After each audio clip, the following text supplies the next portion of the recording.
The archaeological local area was staggered when a group situated in southern Iraq reported a wonderful track down one that stands to open the mysteries of quite possibly of humankind's most significant old civilization. Numerous specialists can't acknowledge this disclosure at face esteem, essentially on the grounds that it appears to be unrealistic. However, it's the genuine article, an old sanctuary from the last Sumerian city of Gazu.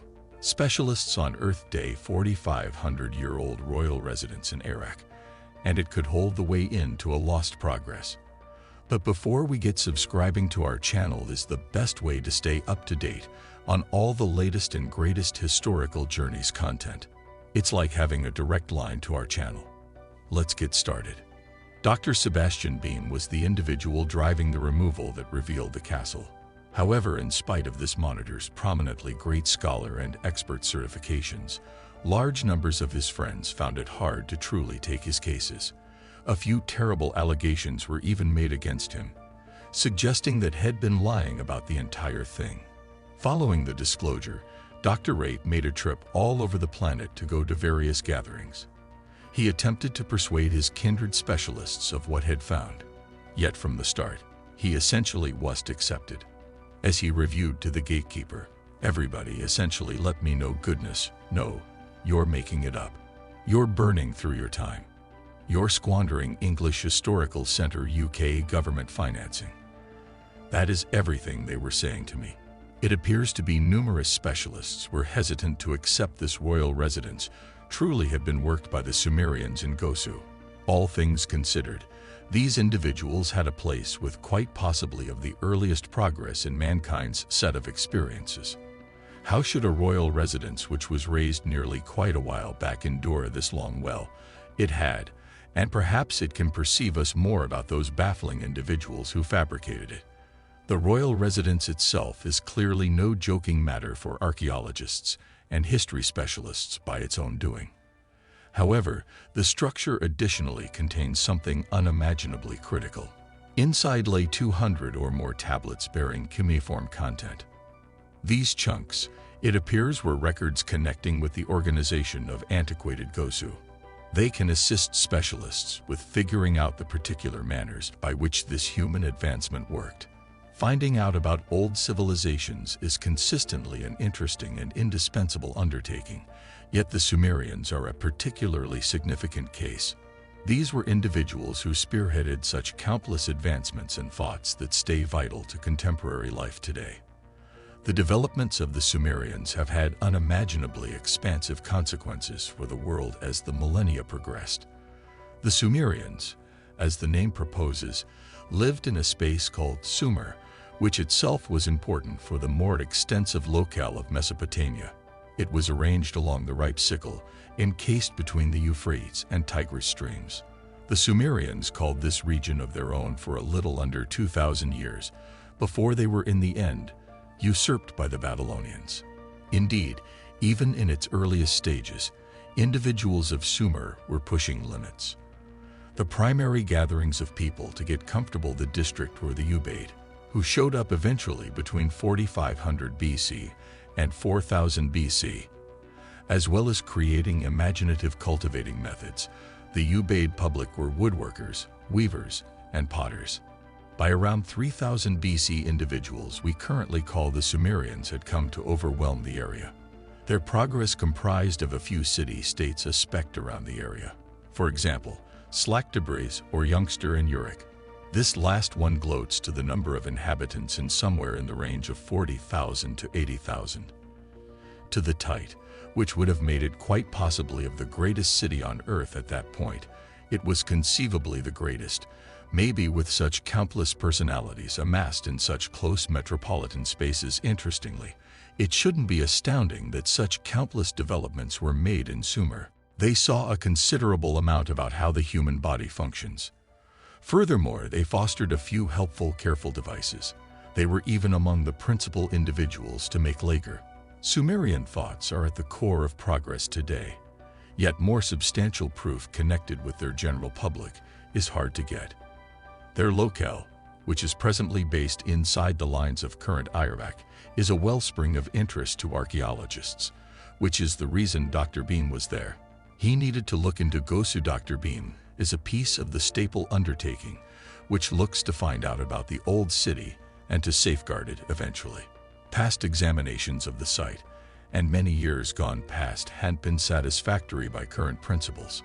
So as well as embraced completely new unearthings, the cooperative task is returning to more seasoned ones to the Sumerian city of young ladies, who has been known about for some time now.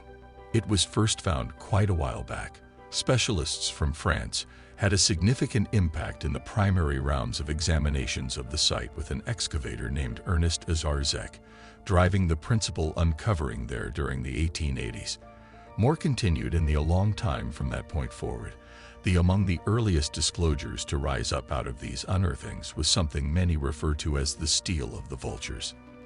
This is a landmark which traces all the way back to a period between 2600 BCE and 2350 BC, and it memorializes the victory of a Sumerian city-state called Lagash, which had conquered its neighbor and foe Yama and fight.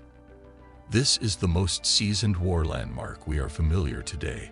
The stele presents scenes of fight and strict importance scratched into its limestone face. There are 7 sections of the landmark altogether. However, its idea these were all essential for a solitary piece.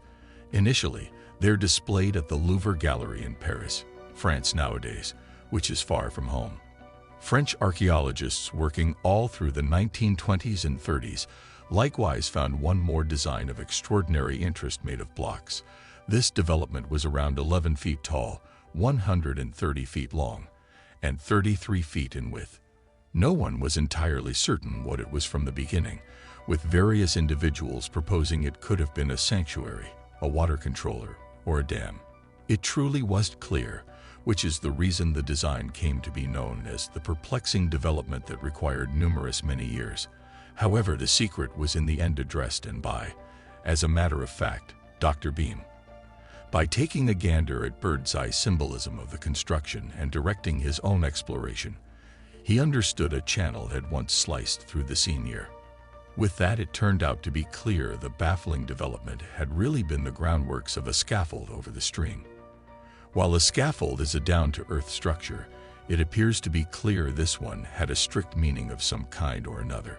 A portion of the stones utilized in its development their carvings on their countenances, portraying a divinity known as Ninja Su. Father etchings appear to reference Ern and Josu, who was the child of a lord named Buta, who might ultimately prevail as father. Past the imagery of the scene scratched into it. The extension likewise had a useful relationship with religion. It appears it would have been utilized by individuals participating in journeys, as it denoted an entry into the city's sacrosanct area. It would have been crossed by individuals during the different strict celebrations that occurred consistently. As per Dr. Beam, the association with religion made sense of why the extension was so intricate. He told the Archaeological Foundation of America's distribution Paleohistory that is the reason the scaffold was so stupendous. It had a similar importance as the sanctuary or a city entryway or a city wall. Countless ceramics, including bowls, cups, containers, and different vessels were found, just like a considerable number bones having a place with creatures. These things were found inside the area of a pit known as a vissa, which would have been utilized for ceremonial purposes. Among a portion of the other noteworthy things uncovered as a feature of this dig was a puppet made of bronze. This antiquity was duck molded with the additional bit of having eyes produced using shell.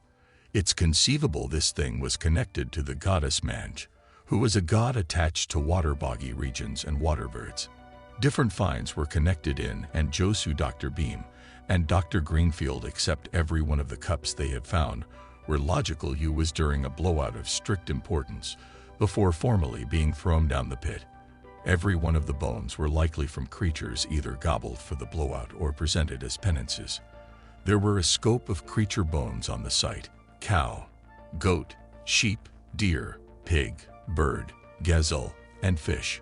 One more fascinating component of the site was the layer of debris that covered it. This might have come from a major fire lit for ceremonial reasons. Somewhere else, 8 vessels loaded up with spent ashes were additionally found. Its idea these things might have been lights in their day. All things considered, whatever was happening here probably been a sufficiently bright issue. Taken together, this multitude of disclosures pointed towards a certain something.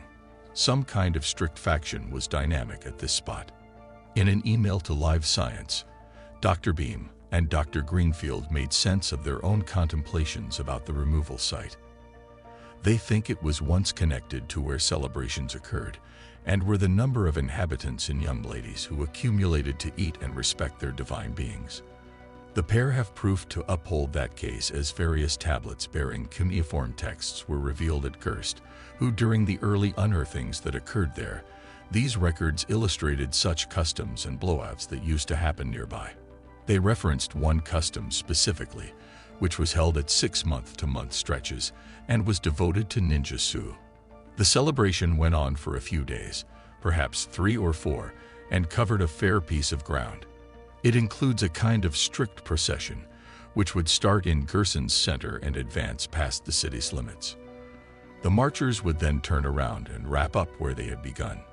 Individuals of young ladies who plainly made them entrance customs and convictions, yet there's still such a lot of we don't have some familiarity with them. That is the reason each new disclosure is met with so much energy, as on account of Dr. Beam's ongoing revealing of a royal residence. Clearly, many individuals had glaring misgivings of this find at first, yet parts are persuaded now. Back in 2021, Dr. Beam and his partners of the Gerson project started to use remote detecting innovation at the archaeological site. The focal point of their consideration was a piece of an area called Tablet Slope.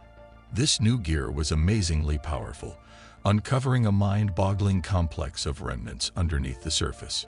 Presently, the specialists knew where to dig, which is the way they wound up uncovering this astounding royal residence.